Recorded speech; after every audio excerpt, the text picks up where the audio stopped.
Kisah nyata, dukun pergi umroh, hal mengerikan terjadi di depan Ka'bah. Penebusan di Tanah Suci, kisah dukun yang bertobat di depan Ka'bah. Apa jadinya jika seorang dukun yang dikenal penuh dosa, akhirnya memutuskan untuk berangkat umroh?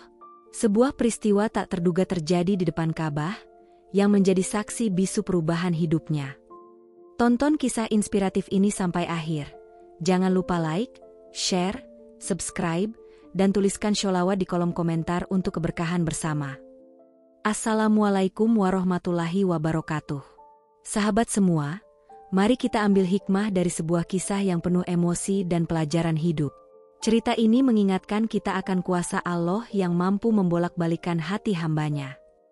Di sebuah desa kecil yang terpencil di pelosok Jawa, hiduplah seorang pria parubaya bernama Pak Rahmat. Usianya sekitar 55 tahun, dengan rambut yang sudah memutih sebagian dan wajah yang memperlihatkan guratan pengalaman hidup. Ia adalah seorang dukun yang sangat terkenal di desanya, bahkan hingga ke desa-desa sekitarnya. Pak Rahmat memiliki reputasi sebagai orang pintar yang selalu bisa membantu berbagai masalah, mulai dari menyembuhkan penyakit aneh, melancarkan usaha, hingga mengatasi gangguan gaib. Rumahnya yang sederhana tetapi terkesan angker sering didatangi orang-orang dari berbagai kalangan. Di ruang tamunya, selalu tercium aroma dupa yang menyengat, dan di sudut ruangan terdapat berbagai benda yang digunakan untuk ritualnya, seperti keris pusaka, botol-botol kecil berisi cairan misterius, dan jimat-jimat yang diakini membawa keberuntungan. Meski tampak sederhana, Pak Rahmat memiliki penghasilan yang sangat besar dari pekerjaannya sebagai dukun. Orang-orang yang datang kepadanya rela membayar mahal demi mendapat bantuan gaib. Namun, di balik reputasinya yang dikenal sakti, kehidupan Pak Rahmat penuh dengan kegelisahan. Ia sering terbangun di tengah malam dengan keringat bercucuran. Mimpi buruk tentang neraka sering menghantui tidurnya, membuat hatinya terus-menerus merasa tidak tenang. Meskipun ia memiliki banyak pelanggan yang mengaguminya, dalam hati kecilnya, ia merasa ada sesuatu yang salah dengan jalan hidupnya. Ia sering bertanya-tanya, apakah semua ini benar-benar membawa kebaikan? Ataukah justru sebaliknya? Pak Rahmat mulai merasa kosong secara spiritual. Ia sadar bahwa selama puluhan tahun menjalani pekerjaannya sebagai dukun, ia telah mengorbankan prinsip-prinsip keimanan yang pernah ia pelajari sejak kecil. Ia lahir dalam keluarga Muslim sederhana, dan sejak kecil diajarkan untuk mencintai Allah dan Rasul-Nya. Namun, seiring waktu, godaan duniawi memblokkannya dari jalan yang lurus. Pak Rahmat teringat pada masa mudanya, ketika ia masih rajin salat berjamaah di masjid bersama ayahnya. Tapi semua itu berubah ketika ia bertemu dengan seorang guru mistik yang memperkenalkannya pada ilmu-ilmu gaib. Awalnya, ia hanya belajar untuk sekadar melindungi diri dari gangguan makhluk halus. Namun, rasa penasaran yang semakin besar membuatnya terjebak lebih dalam dunia perdukunan. Kini, ia menyadari bahwa ilmunya bukan sekadar untuk perlindungan, tetapi telah banyak digunakan untuk hal-hal yang dilarang dalam agama, seperti memanggil jin dan melakukan praktik-praktik syirik. Namun, reputasinya sebagai dukun sakti membuatnya semakin sulit keluar dari lingkaran ini. Orang-orang yang datang kepadanya tidak pernah memikirkan apakah perbuatannya halal atau haram, yang penting bagi mereka adalah hasil. Ia terus mendapatkan permintaan untuk berbagai ritual, termasuk ritual pesugihan, santet, dan hal-hal lainnya yang kian hari membuatnya merasa semakin jauh dari Allah. Kegelisahan Pak Rahmat memuncak ketika suatu hari seorang ustaz muda datang ke desanya untuk berdakwah. Ustaz itu adalah anak kandungnya sendiri, bernama Rafli, yang kini menjadi seorang pendakwah terkenal. Rafli tidak pernah menyerah mengingatkan ayahnya agar meninggalkan dunia perdukunan. Namun, nasihat itu selalu dibalas dengan kemarahan oleh Pak Rahmat. Baginya, sulit untuk meninggalkan sesuatu yang sudah menjadi sumber kehidupannya selama puluhan tahun. Suatu malam, setelah melayani seorang pelanggan yang meminta bantuan untuk mengembalikan pasangan yang kabur, Pak Rahmat bermimpi. Dalam mimpi itu, ia melihat dirinya berdiri di tepi jurang yang dalam dan gelap. Dari dasar jurang, ia mendengar suara-suara mengerikan, seperti jeritan orang-orang yang sedang disiksa. Tiba-tiba, makhluk hitam besar muncul dari dalam jurang dan menyeret kakinya. Ia berteriak meminta tolong, tapi tak ada seorang pun yang mendengarnya. Saat tubuhnya hampir terjatuh ke dalam jurang, ia terbangun dengan napas tersengal-sengal. Mimpi itu menjadi titik awal kegelisahan yang lebih besar di hatinya. Pak Rahmat mulai merasa bahwa hidupnya sudah terlalu jauh dari jalan yang benar. Namun, ia tidak tahu harus mulai dari mana untuk kembali kepada Allah. Di tengah kebimbangan itu, Rafli, anaknya, kembali mendekatinya dengan satu ajakan sederhana yang akan mengubah hidupnya selamanya. Ayah, ikutlah umroh bersamaku. Ini mungkin cara terbaik untuk menemukan ketenangan. Malam itu, suasana desa begitu sunyi.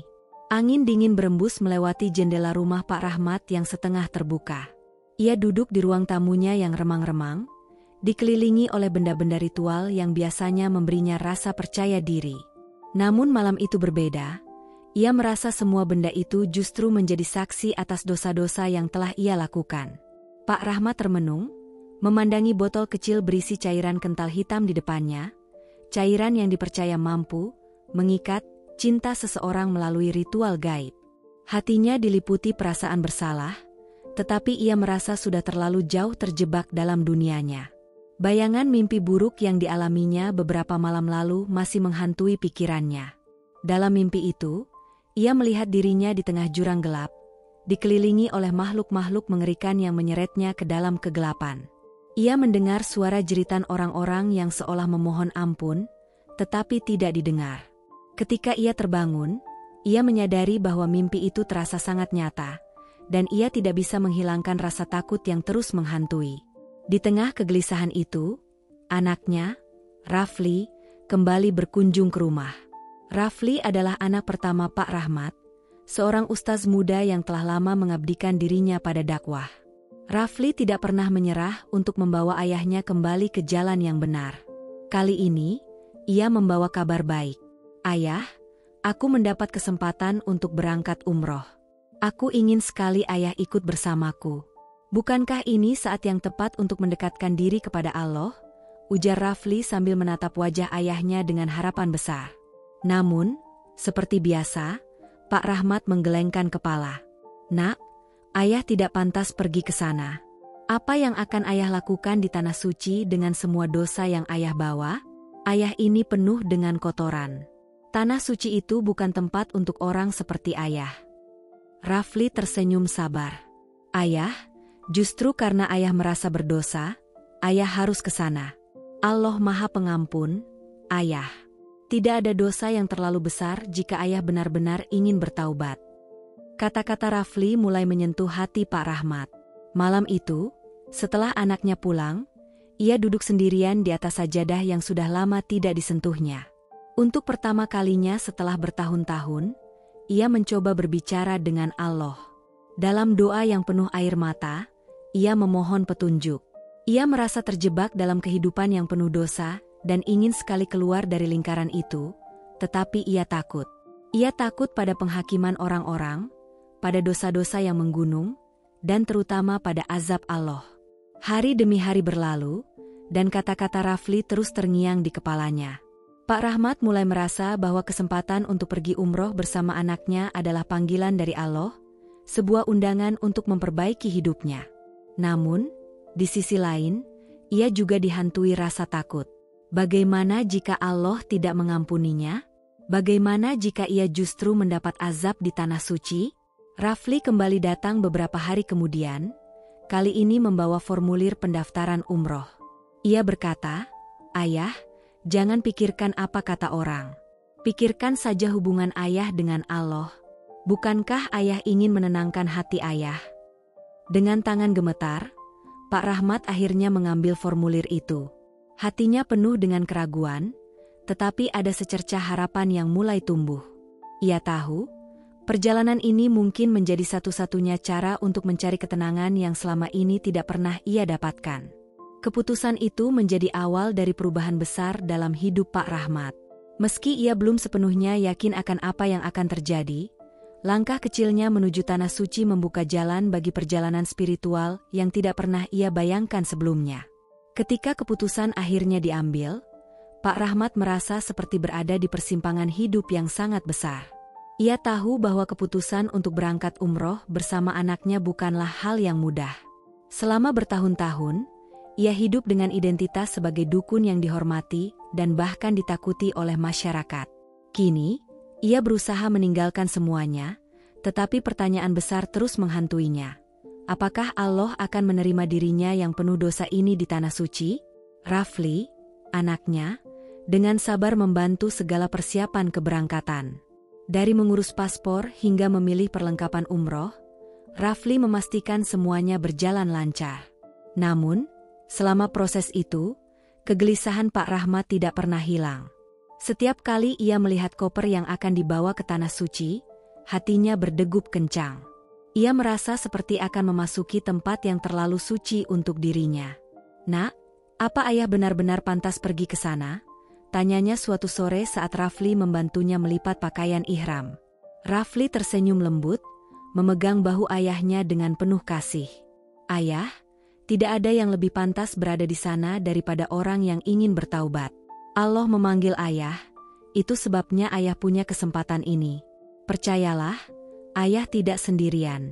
Banyak orang yang datang ke Tanah Suci dengan beban dosa, tapi mereka kembali dengan hati yang bersih.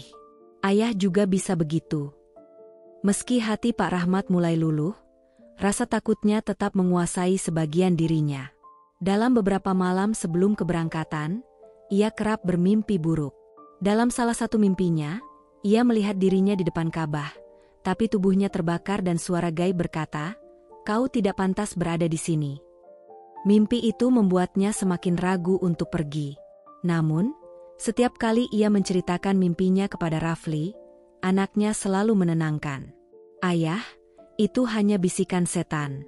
Mereka tidak ingin ayah bertaubat. Jangan biarkan mereka menang." Hari keberangkatan pun tiba. Pak Rahmat merasa canggung berada di antara rombongan jamaah umroh lainnya. Mereka terlihat begitu khusyuk, mengenakan pakaian ihram dengan wajah yang penuh harapan. Sementara itu, ia merasa seperti seorang pendosa besar yang tersesat di tengah kumpulan orang-orang suci. Beberapa orang dari rombongan tampak mengenalnya dan berbisik-bisik. "Bukankah itu Pak Rahmat, dukun terkenal itu? Apa dia juga mau umroh?" bisik seseorang. Komentar itu menusuk hati Pak Rahmat, membuatnya merasa kecil.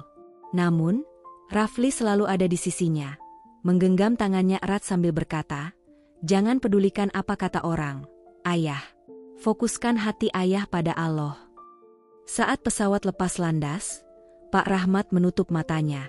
Ia berdoa dengan hati yang bergetar, memohon agar Allah menerima dirinya di Tanah Suci. Untuk pertama kalinya dalam hidupnya, ia merasa dirinya begitu kecil di hadapan kebesaran Allah. Setiap detik perjalanan menuju Makkah terasa seperti proses penebusan. Ia memikirkan semua dosa yang telah dilakukannya selama ini.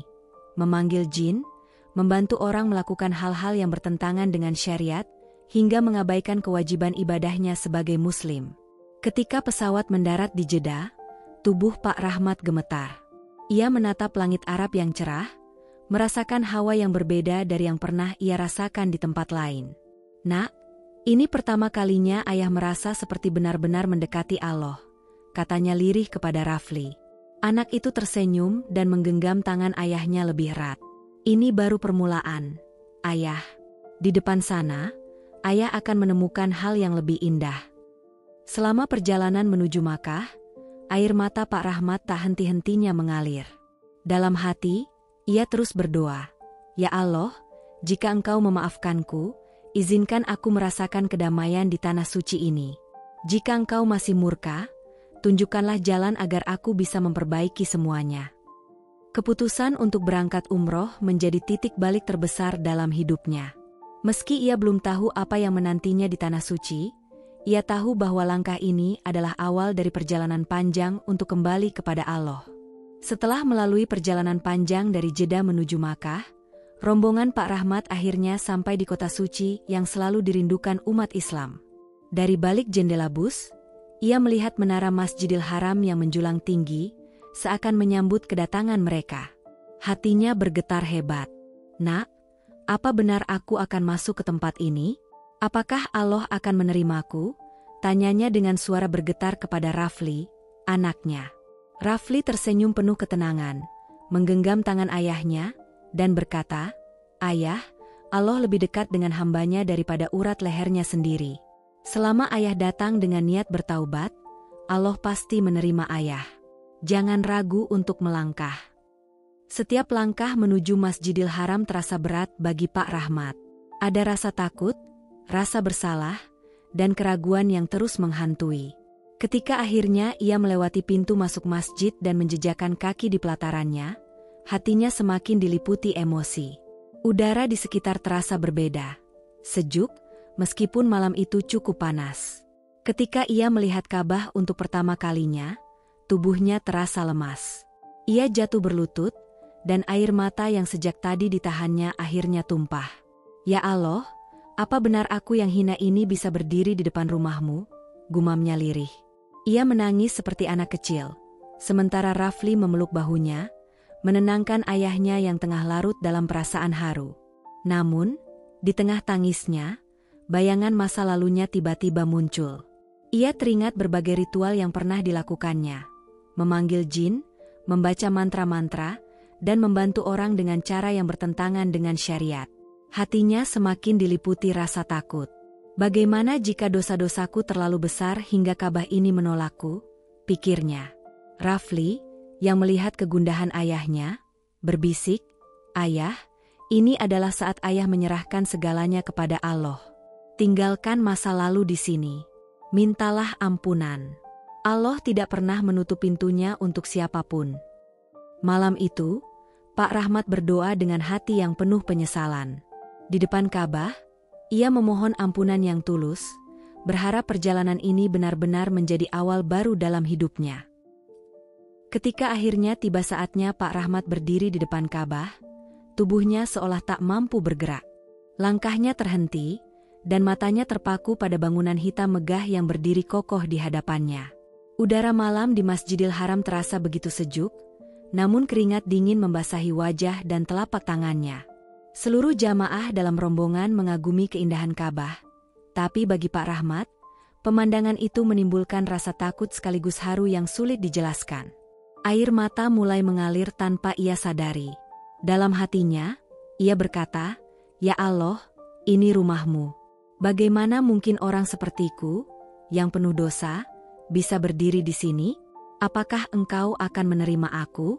Apakah Engkau akan mengampuni segala kesalahanku?" Hatinya terasa terhimpit oleh beban masa lalu, tetapi di saat yang sama, ia juga merasakan kehangatan yang belum pernah ia rasakan sebelumnya. Rafli berdiri di sampingnya, memegang bahu ayahnya dengan penuh kasih. "Ayah, lihatlah Ka'bah itu. Itu adalah tanda cinta Allah kepada hamba-hambanya. Semua orang yang datang ke sini diterima oleh Allah, selama mereka datang dengan niat yang ikhlas," ujar Rafli dengan suara lembut. Pak Rahmat mengangguk perlahan, tetapi ia tidak bisa menghentikan air matanya. Ia mencoba mengucapkan doa yang diajarkan Rafli sebelumnya, tetapi suaranya tercekat. Yang keluar hanyalah bisikan lirih, "Ya Allah, aku datang kepadamu dengan segala dosa dan kesalahanku. Ampunilah aku, ya Allah. Jangan biarkan aku kembali tanpa membawa ampunanmu." Ketika ia akhirnya mulai melangkah mendekati Ka'bah untuk memulai tawaf, tubuhnya terasa gemetar. Setiap langkahnya terasa berat, seolah dosa-dosa yang ia pikul selama ini menjadi beban yang tak terlihat.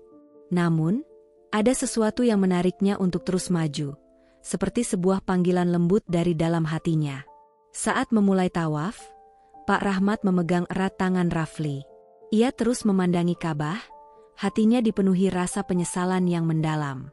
Setiap langkah yang ia ambil terasa seperti langkah menuju pembersihan jiwa. Ia terus berdoa dalam hati, memohon ampunan, sambil mengingat dosa-dosa yang selama ini membelenggunya.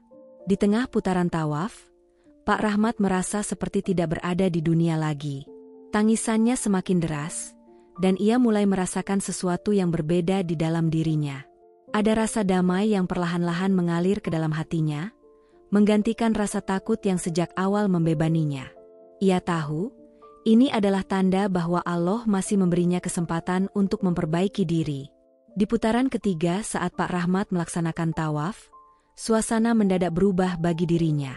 Tubuhnya yang sebelumnya terasa ringan kini mendadak berat, seperti ada sesuatu yang menekan punggungnya. Ia mulai merasakan hawa dingin yang tidak biasa. Nafasnya tersengal-sengal, dan langkahnya menjadi tertatih. Rafli, yang berada di sampingnya, segera memperhatikan perubahan itu. "Ayah, ada apa?" "Ayah baik-baik saja?" tanya Rafli cemas. Pak Rahmat tidak mampu menjawab. Tubuhnya tiba-tiba lunglai, dan ia jatuh berlutut di lantai Masjidil Haram. Orang-orang di sekitarnya berhenti sejenak, beberapa mencoba membantu, sementara Rafli panik memegang tubuh ayahnya. Wajah Pak Rahmat tampak pucat, matanya terbuka lebar, tetapi ia seolah tidak sepenuhnya sadar. Tiba-tiba, dari mulut Pak Rahmat keluar suara yang bukan miliknya, suara berat dan menggelegar yang membuat bulu kuduk orang-orang merinding. "Kami tidak akan melepaskan dia." Suara itu berteriak, membuat banyak jamaah yang ada di sekitarnya terkejut. Sebagian orang mulai membaca ayat-ayat Al-Quran, berharap itu dapat membantu. Rafli tersentak. Ia menyadari apa yang sedang terjadi. Jin-jin yang pernah bekerja sama dengan ayahnya di masa lalu kini memberontak. Mereka tidak rela kehilangan Tuan yang selama ini telah memanfaatkan mereka. Pak Rahmat mulai menggigil hebat. Tubuhnya kejang-kejang, dan suara itu terus berteriak. "Dia telah mengkhianati kami. Dia tidak boleh di sini. Tempat ini terlalu suci untuknya." Rafli dengan tegas mulai membaca ayat-ayat ruqyah, sementara jamaah lain membantu dengan membaca surah Al-Fatihah dan ayat kursi. Tubuh Pak Rahmat semakin bergetar, seperti ada pertempuran yang terjadi di dalam dirinya. Di tengah kekacauan itu, air mata mulai mengalir dari mata Pak Rahmat, dan dengan suara lemah ia berbisik, "Ya Allah, tolong aku. Jangan tinggalkan aku." Perlahan-lahan, tubuh Pak Rahmat mulai tenang. Suara berat itu menghilang, dan ia kembali sadar. Meskipun wajahnya masih dipenuhi ketakutan. "Nak, apa yang barusan terjadi?" tanyanya dengan suara bergetar. Rafli memeluk ayahnya erat. "Ayah, ini adalah ujian dari Allah.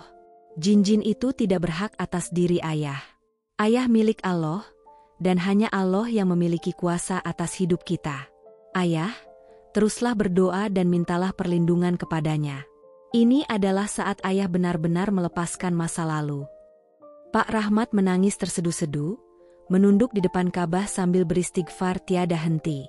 Peristiwa itu menjadi pengingat baginya bahwa meskipun ia masih dikejar oleh dosa-dosa masa lalu, Allah tidak pernah menutup pintu taubat bagi hambanya. Setelah peristiwa kerasukan di depan Ka'bah, tubuh Pak Rahmat terasa lemas. Rafli membantunya berdiri, sementara beberapa jamaah lainnya menenangkan situasi. Pak Rahmat masih gemetar, air matanya terus mengalir tanpa henti. Ia merasa malu, takut, dan penuh penyesalan. Dalam hatinya, ia terus bertanya-tanya, apakah ini hukuman dari Allah? Apakah aku masih layak mendapatkan ampunannya? Namun, konflik belum selesai. Saat mereka kembali ke hotel untuk beristirahat, Pak Rahmat kembali dihantui oleh bayangan masa lalunya. Ia merasa seolah-olah suara-suara dari jin yang dulu pernah ia panggil terus mengganggunya. Di tengah malam, ketika Rafli sedang tidur, Pak Rahmat terbangun dengan rasa sesak yang luar biasa. Ia merasa ada sesuatu yang mencekik lehernya, membuatnya tidak bisa bernapas. Dalam keadaan panik, ia berusaha membaca doa, tetapi lidahnya terasa berat. Seketika, ia mendengar suara mengerikan berbisik di telinganya, "Kau telah mengkhianati kami. Kau tidak pantas berada di sini. Kau milik kami." Pak Rahmat berusaha melawan, berteriak lirih memanggil nama Allah, tetapi tubuhnya terasa kaku. Rafli, yang terbangun karena mendengar suara aneh, segera menghampiri ayahnya. Ia menemukan Pak Rahmat terkulai di tempat tidur, dengan mata terbuka lebar, wajah penuh ketakutan, dan keringat membasahi tubuhnya. Rafli segera membaca ayat-ayat Al-Quran dengan lantang, termasuk surah Al-Baqarah dan ayat kursi. Perlahan-lahan, tubuh Pak Rahmat kembali tenang, meski ia terlihat sangat kelelahan. Setelah kejadian itu, Pak Rahmat duduk bersama Rafli di kamar, dan untuk pertama kalinya ia membuka seluruh rahasianya. Dengan suara bergetar, ia berkata, "Nak, ayah telah melakukan banyak hal yang tidak bisa dimaafkan. Ayah menggunakan jin untuk membantu orang, melakukan ritual-ritual yang bertentangan dengan ajaran Allah. Dan sekarang, mereka tidak mau melepaskan ayah." Rafli memegang tangan ayahnya dengan erat, menatapnya dengan penuh kasih. "Ayah, dosa sebesar apapun, Allah akan memaafkannya jika ayah benar-benar bertaubat. Jin-jin itu tidak memiliki kekuasaan atas ayah. Hanya Allah yang berhak atas hidup ayah. Teruslah memohon kepadanya. Jangan berhenti, ayah. Allah tidak pernah meninggalkan hambanya yang kembali kepadanya." Malam itu, Pak Rahmat menangis sejadi-jadinya. Ia menghabiskan malam di atas sajadah, memohon kepada Allah untuk melepaskan semua ikatan yang selama ini mengikat dirinya. Ia menyadari bahwa perjalanan ke Tanah Suci ini bukan sekadar ritual, tetapi perjuangan besar untuk benar-benar membersihkan dirinya dari masa lalu yang kelam. Keesokan harinya, setelah malam yang penuh doa dan tangis, Pak Rahmat merasa sedikit lebih tenang. Namun, jejak kegelisahan masih terlihat di wajahnya. Ia tahu perjuangannya belum selesai. Saat ia kembali ke Masjidil Haram untuk melanjutkan ibadah, hatinya terus berdoa dalam diam, memohon kekuatan kepada Allah untuk menghadapi apapun yang masih menunggunya. Ia memandang Ka'bah dengan penuh harap, berkata dalam hati, "Ya Allah, hanya Engkau yang bisa menolongku. Jangan biarkan aku tersesat lagi." Ketika melanjutkan ibadahnya, terutama saat ia kembali melaksanakan tawaf, kejadian luar biasa terjadi. Di putaran terakhir tawaf, Pak Rahmat tiba-tiba merasa beban berat yang selama ini ia rasakan di punggungnya seperti diangkat. Napasnya terasa lebih lega, dan air matanya kembali mengalir. Ia merasakan kedamaian yang belum pernah ia rasakan sebelumnya, seolah-olah ada cahaya yang menyelimuti dirinya. Rafli, yang terus mendampingi ayahnya, menyadari perubahan itu. Ia melihat ayahnya menangis terseduh-seduh di tengah tawaf, tetapi kali ini tangisnya bukan tangis ketakutan, melainkan tangis kebahagiaan. "Nak, aku merasa berbeda. Aku merasa ringan.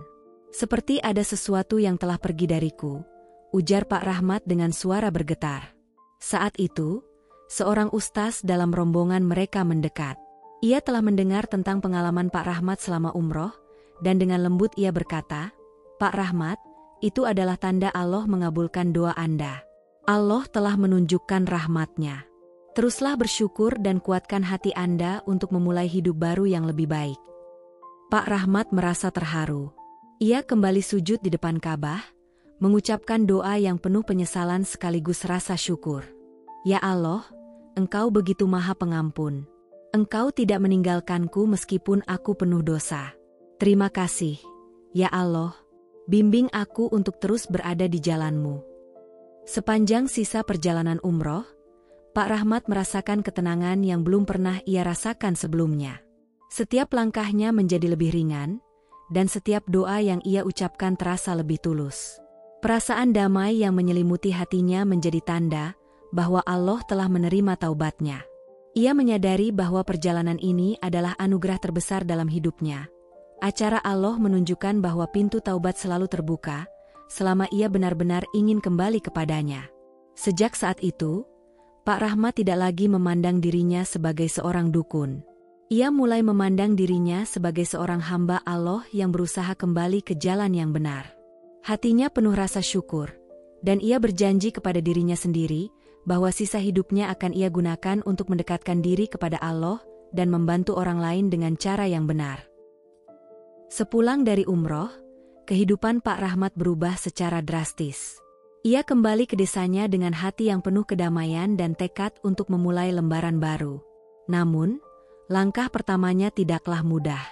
Reputasinya sebagai dukun sakti telah melekat kuat di mata masyarakat, dan banyak orang masih datang ke rumahnya untuk meminta bantuan gaib seperti sebelumnya. Setiap kali ia menolak, orang-orang menatapnya dengan heran, bahkan ada yang merasa kecewa. "Pak Rahmat, kenapa sekarang menolak membantu kami? Bukankah selama ini Anda selalu bisa menyelesaikan masalah kami?" tanya seorang pelanggan lama. Dengan suara yang tenang tetapi tegas, Pak Rahmat menjawab, "Maafkan saya. Saya telah meninggalkan semua itu. Saya sekarang hanya ingin menjalani hidup sesuai dengan jalan Allah. Bantuan yang sebenarnya hanya bisa datang darinya, bukan dari jin atau makhluk gaib. Jawaban itu seringkali memicu reaksi sinis dari beberapa orang. Ada yang mengejek, ada yang tidak percaya, dan ada pula yang mencoba membujuknya kembali dengan imbalan besar. Namun, Pak Rahmat tidak tergoyahkan. Setiap kali ia merasa ragu, ia teringat saat-saat di depan Ka'bah, ketika ia memohon ampunan dan merasakan kasih sayang Allah.